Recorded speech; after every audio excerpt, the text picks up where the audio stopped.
என் புள்ள இந்த மாதிரி 2 நாளா இருமிக்கிட்டே இருக்கான். இவரு என்னடான்னா எந்த கவலையும் இல்லாம படுத்து தூங்கிக்கிட்டே இருக்காரு. அம்மா அம்மா, இருமி இருமி எனக்கு நெஞ்செல்லாம் வலிக்குதுமா. டேய், இவரை நம்பனா வேலைக்கு ஆகாது. நீ வா, நான் உன்னை டாக்டர் கிட்ட அழைச்சிக்கிட்டு போறேன். இப்படி சொன்ன கோரிக்காகும் ஜக்குவை தூக்கிட்டு பறந்து டாக்டர் ஹாஸ்பிட்டலுக்கு பறந்து போச்சு. டாக்டர், என் பையனுக்கு 1 வாரமா இருமல் இருந்துகிட்டே இருக்குது. நானும் என்னென்னமோ செஞ்சு பார்த்துட்டேன். இருமல் நிக்கவே இல்ல.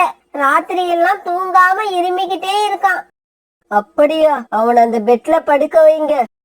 பிறகு பறந்து டாக்டர் பெட்ல படுத்திருந்த ஜக்குவை நல்லா செக் பண்ணி பார்த்தாங்க. கோரி, இது குளிர்காலத்துல சாதாரணமா எல்லாருக்கும் வர பிரச்சனை தான். அதனால பயப்படுறதுக்கு ஒண்ணும் இல்ல. நான் கொடுக்கற மருந்த கொடுங்க. அப்புறம் அது கூட சேர்த்து ஒரு 3 நாளைக்கு அவிச்ச முட்டை கொடுங்க. டாக்டர், இதையெல்லாம் கொடுத்தா என்னோட பையனுக்கு இருமல் போயிடும் தானே? நான் சொன்னதெல்லாம் கரெக்டா செஞ்சா இருமல் கண்டிப்பா போயிடும். டாக்டர், நீங்க சொன்னது எல்லாத்தையும் செய்யறேன். என் பையனை விட்டு இந்த இருமல் போனா போதும். இப்படி சொன்ன கோரிக்காகும் பிறகு ஜக்குவை தூக்கிட்டு தன்னுடைய வீட்டுக்கு பறந்து போச்சு. வீட்டுக்கு போன ஜக்கு மறுபடியும் இரும்ப ஆரம்பிச்சான். ஜக்குவோட இருமல் சத்தம் கேட்ட காலுக்காகவும் எந்திரிச்சு உட்காந்தது. காலுஜி, நம்ம பையனுக்கு தொடர்ந்து 3 நாள் அவிச்ச முட்டை கொடுக்கணும்னு பருந்து டாக்டர் சொல்லியிருக்காங்க. சீக்கிரமா போய் முட்டை வாங்கிக்கிட்டு வாங்க. என்னது, முட்டை வாங்கிக்கிட்டு வரணுமா? முட்டை வாங்குறதுக்கு என்கிட்ட பணம் இல்ல. எங்க அம்மா பேச்ச கேட்காம உங்களை கல்யாணம் பண்ணது எவ்வளவு பெரிய தப்புன்னு எனக்கு இப்பதான் தெரியுது. நமக்கு இருக்கிறது ஒரே புள்ள. அவனுக்கு முட்டை வாங்கறது கூட உங்களால சம்பாதிக்க முடியலன்னா நீங்க எதுக்கு இருக்கீங்கன்னு எனக்கு தெரியல. இங்க பாரு கோரி, இதுக்கு மேல நீ ஒரு வார்த்தை கூட பேசக்கூடாது. உனக்கு முட்டை தானே வேணும்? இரு, நான் போய் வாங்கிக்கிட்டு வரேன். இப்படி சொன்ன காலுக்காகவும் வீட்டை விட்டு வெளியே பறந்து போச்சு. கையில 1 ரூபாய் கூட இல்ல. நாம எப்படி முட்டை வாங்குறது? சரி, புறாவோட கடையில போய் கடன் சொல்லி ஒரு முட்டை வாங்கிக்கிட்டு போவோம். புறா, ஒரு முட்டை என்ன விலை? ஒரு முட்டை 20 ரூபாய். என்னது, ஒரு முட்டை விலை 20 ரூபாயா? இங்க பாரு காலு, என்கிட்ட இருக்கிறதுலாம் சாதாரண முட்டை இல்ல, நாட்டுக்கோழி முட்டை. அதனாலதான் இந்த விலை. சரி, முட்டையோட விலை 20 ரூபாயோ 50 ரூபாயோ எவ்வளவு வேணாலும் வச்சுக்க. எனக்கு இப்ப ஒரு முட்டை கொடு. இந்த முட்டைக்கு நாளைக்கு வந்து பணம் தரேன். நான் இந்த முட்டைய கடனுக்கு வாங்கிக்கிட்டு வந்து வைக்கல, ரெடி கேஷ் கொடுத்து வாங்கியிருக்கேன். அதனால என்னால இந்த முட்டைய கடன் கொடுக்க முடியாது. உடனே ஏமாற்றமான காலுக்காகும் அங்கிருந்து பறந்து போச்சு. இப்படி கொஞ்ச தூரம் பறந்து போன காலுக்காகும் ஒரு கூட்டுல ஒரு முட்டை மட்டும் தனியா இருக்கிறத பாத்துருச்சு. அத பார்த்த காலுக்காகும் உடனே அந்த கூட்டுக்கிட்ட போய் உட்கார்ந்தது. இந்த கூடு ரீட்டா கிளியோட கூடு. அப்பன்னா இந்த முட்டையும் கிளியோட முட்டையா தான் இருக்கும். வேற வழியே இல்ல. கோரியோட வாயை மூடணும்னா இந்த முட்டையை இப்ப எடுத்துக்கிட்டு தான் போயாகணும். ரீட்டா, என்ன மன்னிச்சிரு. இப்படி நினைச்ச காலுக்காகும் பிறகு இந்த பக்கமும் அந்த பக்கமும் பார்த்தது. யாரும் அந்த இடத்துல இல்லங்கிறத உறுதி செஞ்சுக்கிட்ட காலுக்காகும் பிறகு ரீட்டா கிளியோட முட்டையை எடுத்துக்கிட்டு தன்னோட வீட்டுக்கு பறந்து போச்சு. காலுஜி, இந்த முட்டையை எங்க இருந்து வாங்கிட்டு வந்தீங்க? என்ன இது அதிசயமா கேள்வி கேக்குற? எல்லாரும் எங்க இருந்து முட்டை வாங்கிட்டு வருவாங்களோ அதே மாதிரிதான் புறாவோட கடையில இருந்து நான் முட்டை வாங்கிட்டு வரேன். ஒரு முட்டையோட விலை 20 ரூபாய். இந்த புறாவுக்கு இப்ப பேராசை அதிகமாயிடுச்சு. 20 ரூபாய் பணத்தை வாங்கிக்கிட்டு குருவி முட்டை மாதிரி இருக்கிற இந்த சின்ன முட்டைய கொடுத்துருக்கு. என்னது, குருவி முட்டை மாதிரி இருக்கா? நல்ல வேலை கிளி முட்டை மாதிரி இருக்குன்னு சொல்லல. பிறகு கோரிக்காக அடுப்பை பத்த வச்சு காலுக்காக எடுத்துட்டு வந்த முட்டையை அவிக்க ஆரம்பிச்சது. பிறகு அந்த முட்டையை எடுத்து ஜக்குவுக்கு சாப்பிட கொடுத்துச்சு. சாப்பிடுற ஜக்கு, நல்லா சாப்பிடு. உங்க அப்பா எப்படியும் இன்னும் 2 நாளைக்கு உனக்கு முட்டை வாங்கிட்டு வந்து கொடுப்பாங்க. கோரி, நான் வாங்கிக்கிட்டு வந்து கொடுக்கற நிலைமையில இல்ல. யார் கூட்டுல இருந்தாவது எடுத்துக்கிட்டு வந்து கொடுக்கற நிலைமையில தான் இருக்கேன். போச்சு போச்சு, என்னோட முட்டை போயிடுச்சு. முட்டைய கூட்டுல வச்சுட்டு தண்ணி குடிக்கிறதுக்காக இப்பதான் போனேன். அதுக்குள்ள யாரோ என்னோட முட்டைய திருடிக்கிட்டு போயிட்டாங்க. தன்னோட கூட்டுல இருந்த முட்டை இப்ப திருட்டு போனதை நினைச்சு ரீட்டாக்கிளி ஆய ஆரம்பிச்சது. இப்படி கொஞ்ச நேரம் ஆயுத ரீட்டாக்கிளி பிறகு சோனா குருவியை பார்க்க பறந்து போச்சு. சோனா சோனா, என்னோட முட்டைய யாரோ திருடிட்டாங்க. கூட்டுல முட்டைய வச்சுட்டு தண்ணி குடிக்க தான் போனேன். திரும்பி வந்து பார்த்தா முட்டை அங்க இல்ல. ரீட்டா, நம்ம காட்டுல முட்டை திருட போய் ரொம்ப நாள் ஆகுது. இப்ப புதுசா யாரு முட்டையை திருட ஆரம்பிச்சிருக்காங்கன்னு கண்டுபிடிக்கணும். முட்டை வாங்க காசு இல்லாத காலுக்காகும் பிறகு மறுபடியும் முட்டையை தேடிக்கிட்டு பறந்து போச்சு. ரொம்பவும் உயரமா பறந்து போய் எந்த கூட்டுல முட்டை இருக்குன்னு தேட ஆரம்பிச்சது. இப்படி ரொம்ப நேரம் தேடினதுக்கு அப்புறம் ஒரு கூட்டுல முட்டை இருக்காத பாத்துருச்சு. பிறகு அந்த முட்டையை எடுத்துக்கிட்டு தன்னோட வீட்டை நோக்கி பறந்து போச்சு. ஜக்கு, உங்க அப்பா என்னதான் சோம்பேறியா இருந்தாலும் தன்னோட பையனுக்கு ஒண்ணுன்னா துடிச்சு போயிடுவாரு. இன்னைக்கும் உங்க அப்பா உனக்காக முட்டை வாங்கிட்டு வந்துட்டாங்க.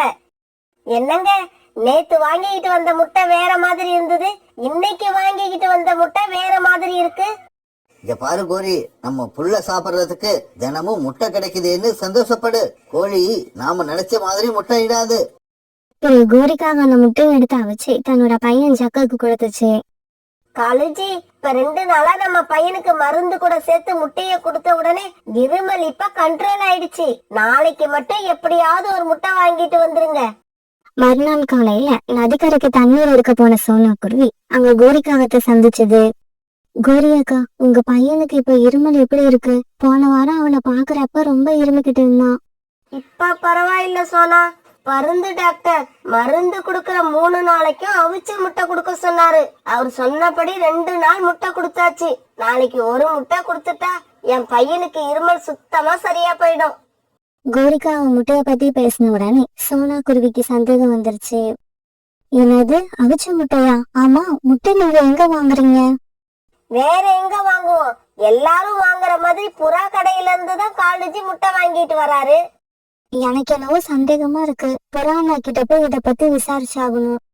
இப்படி நினைச்ச சோனா குருவி பிறகு புறாவோட கடையை நோக்கி பறந்து போச்சு. சோனா, காளி என்கிட்ட வந்து காசு இல்ல, முட்டைய கடனா கொடுன்னு கேட்டுச்சு. நான் கடன் கொடுக்க முடியாதுன்னு சொன்ன உடனே இங்க இருந்து போயிடுச்சு. அவ்வளவுதான். மத்தபடி காலு இதுவரைக்கும் என்னோட கடையில இருந்து ஒரு முட்டை கூட வாங்கவே இல்ல. நான் சந்தேகப்பட்டது சரியா போச்சு. கண்டிப்பா நம்ம காட்டுல முட்டை திருடு போறதுக்கும் இந்த காலனனுக்கும் ஏதோ சம்பந்தம் இருக்கு. சோனா, நீ இப்ப முட்டையிட்டு இருக்கல்ல? ஆமா புறாண்ணா, நான் முட்டையிட்டு 3 நாள் ஆகுது. அது சரி, ராணா குருவி எங்க? அவரு வேலை விஷயமா பக்கத்து காட்டுக்கு போயிருக்காரு. வரதுக்கு 2 நாள் ஆகும். சோனா, எதுக்கும் நீ உன்னோட முட்டைய பத்திரமா பாத்துக்க. முட்டைய தனியா விட்டுட்டு எங்கேயும் போயிடாத.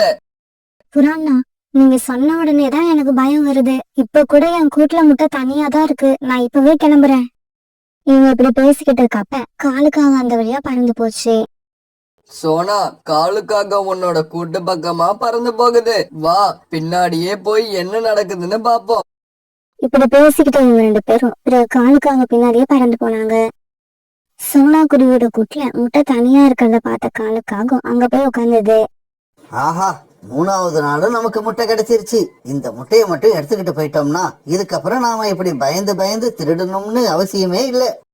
இப்படி நினைச்ச காலுக்காகும் அந்த முட்டைய தன்னோட வாயில தூக்கிக்கிச்சு.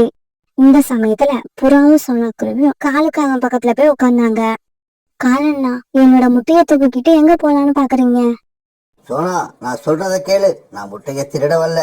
முட்டைக்குள்ள உள்ள குழந்தையோட வளர்ச்சி எப்படி இருக்குன்னு தான் பாத்துக்கிட்டு இருக்கேன். காலு, நீ என்ன உன்னோட வாய்க்குள்ள ஸ்கேனிங் மிஷின் வச்சிருக்கியா? பிறகு புறாவும் சோனா குருவியும் சேர்ந்து காலுக்காகத்தை கம்பு எடுத்து அடிக்க ஆரம்பிச்சாங்க. காப்பாத்துங்க, என்ன காப்பாத்துங்க. கோரி, என்ன காப்பாத்து. காலுக்காக இப்படி அடி வாங்கிட்டு இருக்க செய்தியை கேட்ட கோரிக்காகவும் அங்க வந்துச்சு. கோரி, நல்ல சமயத்துல வந்து என்ன காப்பாத்துன. என்ன அடிச்ச இந்த புறாவையும் இந்த சோனா குருவியும் பதிலுக்கு பதில் நீ அடிச்சே ஆகணும். காலுஜி, நான் இப்ப அடிக்க வந்தது அவங்கள இல்ல, உங்களதான். பெத்த குழந்தைக்கு 3 முட்டை கூட வாங்கி தர வழி இல்லாத உங்களுக்கெல்லாம் எதுக்கு கல்யாணம்? இப்படி கேட்ட கோரிக்காக காலுக்காகத்தை அடிக்க ஆரம்பிக்க புறாவும் சோனா குருவியும் அதை பார்த்து சிரிக்க ஆரம்பிச்சாங்க. அந்த காட்டுல மழைக்காலம் ஆரம்பிக்கிறதுக்கான நேரம் இது கிடையாது. இருந்தாலும் திடீர்னு பெய்ய ஆரம்பிச்சாங்க. 2 நாளா நிற்கவே இல்லை. திடீர்னு இப்படி பெய்ய ஆரம்பிச்ச மழையால பறவைங்களும் உணவு தேட போக முடியாம ரொம்பவும் கஷ்டப்பட்டாங்க.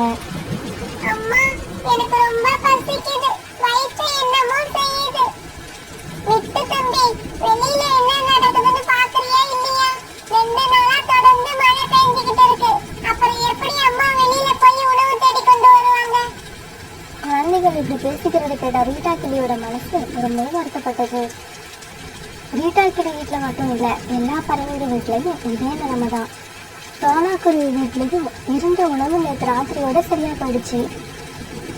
மழை எப்போ விடும், உணவு தேட போலான்னு சோனா சோனாக்குருவி வானத்தையே பார்த்துக்கிட்டு உட்காந்துருந்தது. வீட்டுல இருந்தவங்களுக்கு நேற்று ராத்திரியோட சரியா போயிடுச்சுன்னு கொக்கோவுக்கும் பியூட்டிக்கும் நல்லாவே தெரியும். இருந்தாலும் அவங்க 2 பேருக்கும் இன்னைக்கு காலையில இருந்து பசிக்க ஆரம்பிச்சிருச்சு. இருந்தாலும் இப்படி கொட்டுற மழையில அம்மாவை உணவு தேடுறதுக்காக வெளியே அனுப்புறதுக்கு மனசு இல்லாம குழந்தைங்க 2 பேரும் ஒருத்தவங்க ஒருத்தவங்க பார்த்துக்கிட்டு உட்காந்துருந்தாங்க. குழந்தைங்க சொல்லலைன்னா அவங்களோட பசி அம்மாவுக்கு தெரியாம போயிடுமா இல்லை? குழந்தைங்க இப்ப பசியோட தான் இருப்பாங்கிறத புரிஞ்சுக்கிட்ட சோனாக்குருவி அவங்க பக்கம் திரும்பி இப்படி சொல்லுச்சு. குக்கு, பியூட்டி 2 பேரும் கொஞ்சம் பொறுத்துக்கோங்க. மதியானத்துக்குள்ள அம்மா உங்களுக்கு எப்படியாவது உணவு தேடி கொண்டு வந்துடுறேன். என்னங்க, இப்ப நம்ம பையன் ராஜி எழுந்திரிச்ச உடனே பசிக்குதுன்னு தான் சொல்லுவான். நாம என்ன பண்றது? ராத்திரியே அவன் சரியா சாப்பிடல. நினைச்சா மனசுக்கு ரொம்ப கஷ்டமா இருக்கு. வீட்டுல நடக்கிறது எனக்கு மட்டும் என்ன தெரியாமலா இருக்கு? மழை விடாட்டியும் கூட நான் இப்ப உணவு தேட வெளியில கிளம்பதான் போறேன். வேண்டாம், நீங்க மட்டும் தனியா போக வேண்டாம், நானும் உங்க கூட வரேன். ராணி சொன்னா கேளு, நீ வீட்டுல இருந்து ராஜிய பாத்துக்கோ. நான் தனியா போகல, சோனாக்குருவி வீட்டுக்கு போய் அதையும் அழைச்சுக்கிட்டு தான் போக போறேன். இப்படி சொன்ன புறா அந்த மழையிலையும் வீட்டுக்கிட்டு கிளம்பி பறந்து போச்சு. இந்த சமயத்துல காலுக்காகவும் கோரிக்காகவும் தங்களோட வீட்டுல உட்காந்து இப்படி பேசிக்கிட்டு இருந்தாங்க. காலுஜி, எனக்கு பசி ரொம்ப அதிகமாகிட்டே இருக்கு. இந்த மழையும் எப்ப விடும்னே தெரியல. எந்த கவலையும் இல்லாம நீங்க பாட்டுக்கு படுத்துக்கிட்டே இருக்கீங்க. உங்களால எப்படி இப்படி இருக்க முடியுது? கோரி, மழை இல்லாதப்ப உணவு தேட போறதுக்கு நான் ரொம்பவும் கஷ்டப்படுவேன். அப்படிப்பட்டனா இந்த மழையில உணவு தேடுறதுக்காக எப்படி வெளியில போவேன்? ஒரு சமயம் பசி தாங்காம நீ உணவு தேட வெளியில போனீங்கன்னா எனக்கும் சேர்த்து கொஞ்சம் உணவு தேடி எடுத்துக்கிட்டு வா. அதுக்குள்ள நான் ஒரு குட்டி தூக்கத்தை போட்டுடுறேன். இப்படி சொன்ன காலுக்காகவும் தன்னோட கூட்டுல படுத்துது. காலுஜி, என்ன நான் சொல்லிக்கிட்டே இருக்கேன், நீங்க பாட்டுக்கு படுத்துக்கிட்டு இருக்கீங்க. போங்க, போய் உணவு தேடி எடுத்துக்கிட்டு வாங்க. அப்படி உணவு தேட முடியலன்னா எந்த பறவையோட வீட்டுல இருந்தாவது உணவு திருடி கொண்டு வாங்க. அதையும் நீங்க செய்யலன்னா வச்சுக்கோங்க, நான் மழைன்னு கூட பார்க்காம எங்க அம்மா வீட்டுக்கு கிளம்பி போயிடுவேன். கோரி, இந்த மாதிரி பேசினா எப்படி? வேணும்னா ஒண்ணு செய்வோம், நீயும் என் கூட வா. நாம 2 பேரும் வெளியில எங்கேயாவது உட்காந்து வெயிட் பண்ணி பார்ப்போம். மழையில எந்த பறவையாவது உணவு தேடி எடுத்துக்கிட்டு வந்தா அது எந்த பறவைன்னு பார்த்து வச்சிருந்து ராத்திரி போய் அந்த உணவை நாம திருடிட்டு வந்துருவோம். காலுஜி, உங்க ஐடியா நல்லாதான் இருக்கு. சரி இருங்க, நானும் கிளம்பி வரேன். இப்படி பேசிக்கிட்ட காலுக்காகவும் கோரிக்காகவும் பிறகு வீட்டை விட்டு வெளியில பறந்து போனாங்க. தன்னோட குழந்தைங்களுக்காக உணவு தேடி வந்த வீட்டாக்குது மழை அதிகமா பெஞ்சதால ஒரு மரத்துக்கடையில வந்து உட்காந்துது. ரொம்ப நேரம் இந்த மழையில அலைஞ்சு தெரிஞ்ச வீட்டாக்கிடுக்கு எங்கேயுமே உணவு கிடைக்கல. வீட்டுலயோ தன்னோட குழந்தைகள் 2 பேரும் தனியா இருக்காங்க.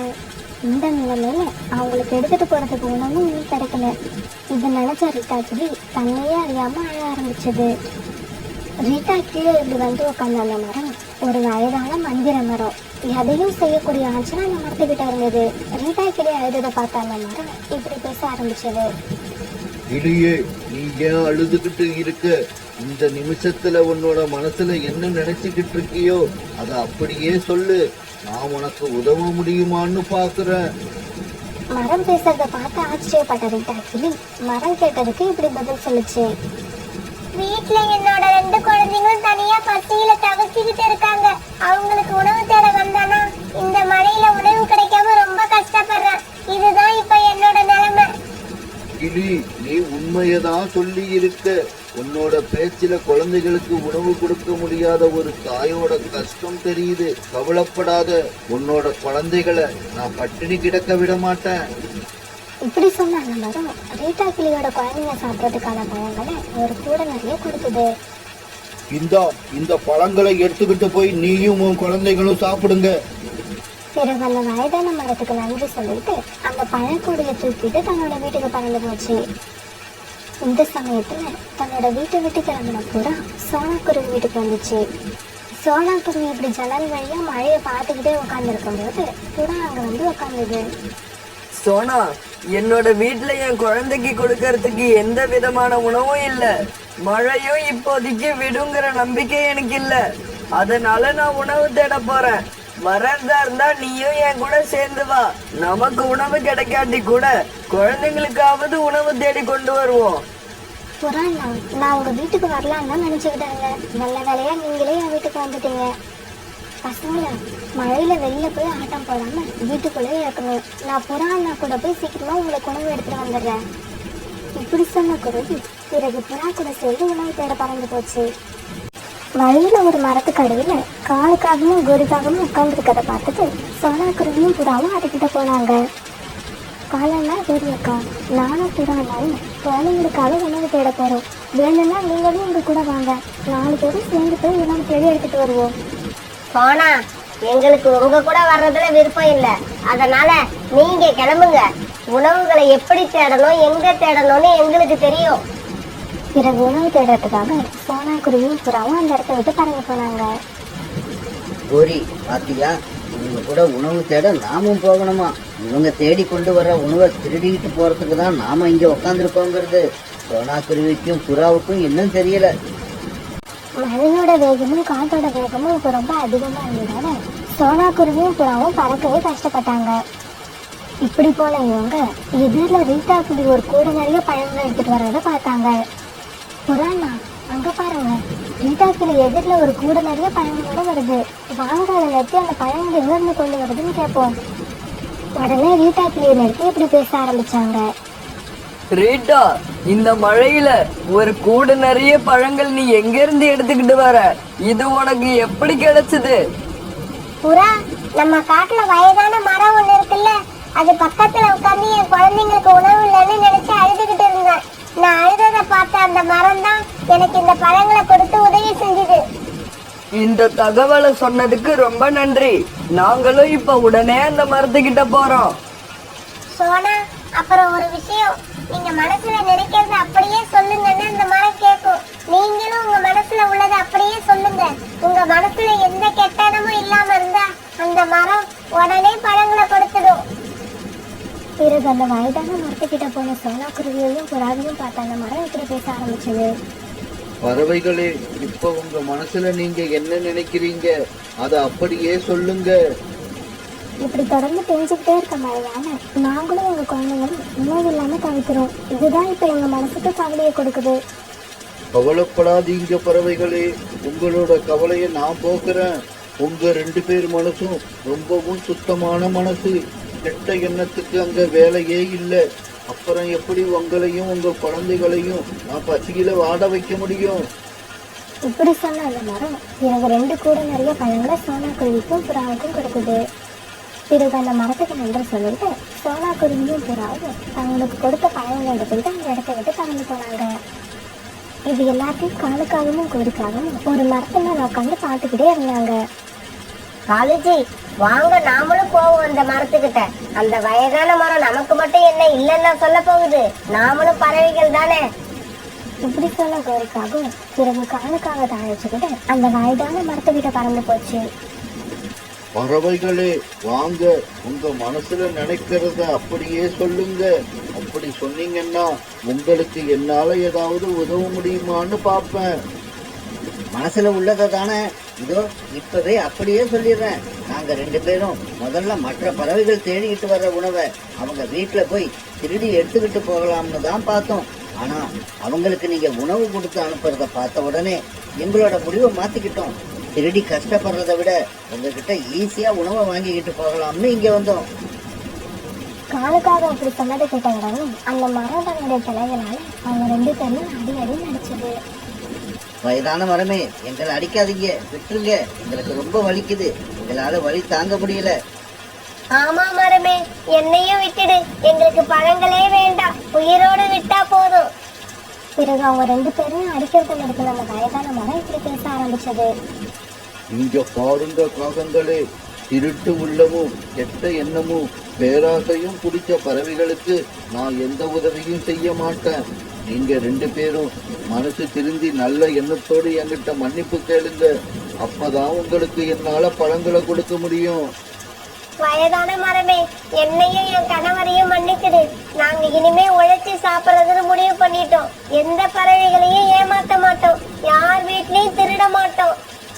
காகங்கள் இப்படி மனசு திறந்து மன்னிப்பு கேட்ட உடனே அந்த மரம் அவங்களுக்கு ஒரு கூட நிறைய பழங்களை கொடுத்தது.